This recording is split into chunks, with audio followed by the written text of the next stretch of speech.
She scrubbed his office floors every single day, not knowing that every inch of it legally belonged to her. There are moments in life that do not announce themselves with any thunder or warning or visible sign of what is about to arrive. Moments so devastatingly quiet on the surface, yet so completely and irreversibly violent underneath that they split your entire existence into two separate and irreconcilable realities. The one that continues to breathe and walk and smile and function in public as though everything around you is completely normal and manageable, and the one that quietly and totally and without any sound at all collapses deep inside, where nobody can see and nobody will ever fully understand, no matter how many words you use to try to explain it. And for me, that moment did not come from an enemy who had collected reasons to destroy me over time. It did not come from a rival who had watched me succeed and waited for the right opportunity to bring me down. It did not come from a stranger whose cruelty I could have anticipated from a distance and emotionally prepared myself to receive.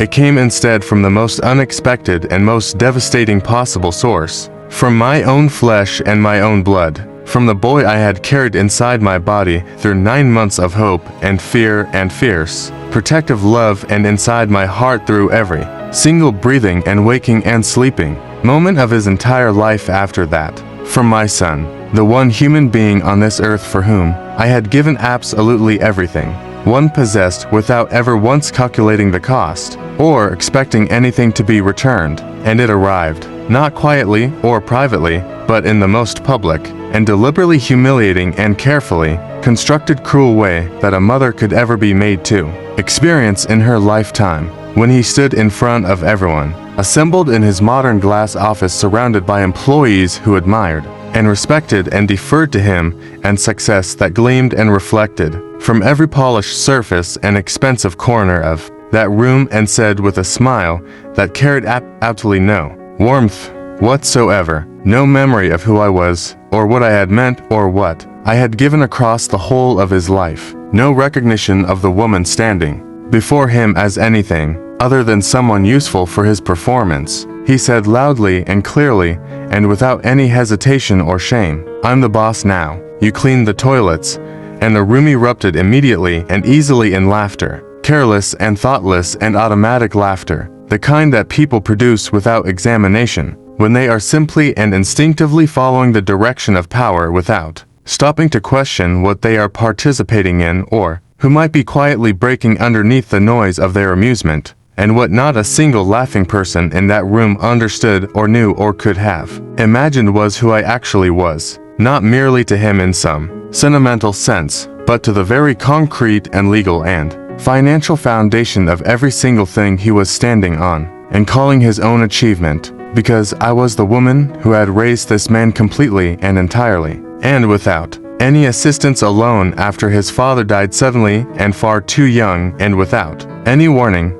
whatsoever, disappearing from our lives and leaving behind nothing in this world except a grief that had no visible bottom and unpaid bills that kept arriving, and a small and confused and frightened child who needed absolutely everything from me and from me alone, because there was simply nobody else available to give it. And so, without being given any choice in the matter, and without any preparation for what it would truly cost me across the years, I became both parents simultaneously, without complaint, and without the luxury of pausing to feel sorry for myself. The working parent and the comforting parent, the disciplining parent and the holding parent, the one who went out into the world every single day regardless of how exhausted or broken I felt and earned what little could be earned, and the one who came home every night and made that little feel like enough for a child who deserved more than little. And I did all of this not with savings accumulated over years of stability, or with family support waiting reliably in the background,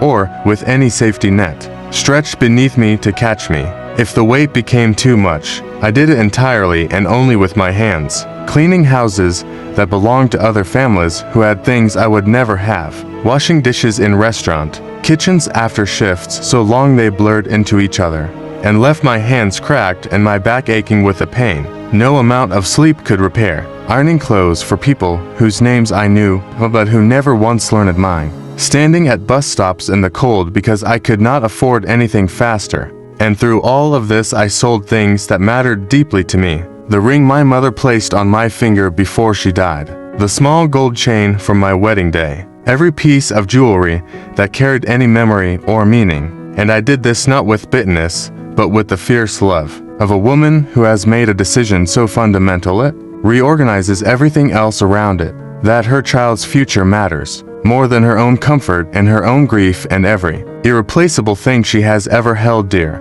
And alongside all the selling I skipped meals, far more meals than any honest number could accurately represent, coming home after long and punishing shifts and telling him, with convincing casualness, that I had already eaten somewhere along the way, while watching him sit down at our small table and finish his plate with the deep satisfaction of a child who is warm and fed and safe and completely unaware of what it cost someone else to make him so. Watching him eat with the bittersweet pleasure of a mother who understands that seeing someone you love genuinely nourished is its own kind of sustenance, even when you yourself are running on empty and have been running on empty for longer than you can clearly remember. Because a mother who loves with that depth does not calculate what giving will cost her, does not keep an internal record of every sacrifice made so she can present it later as evidence of her devotion, does not pause before the next act of giving to wait for acknowledgement of the previous one. She simply gives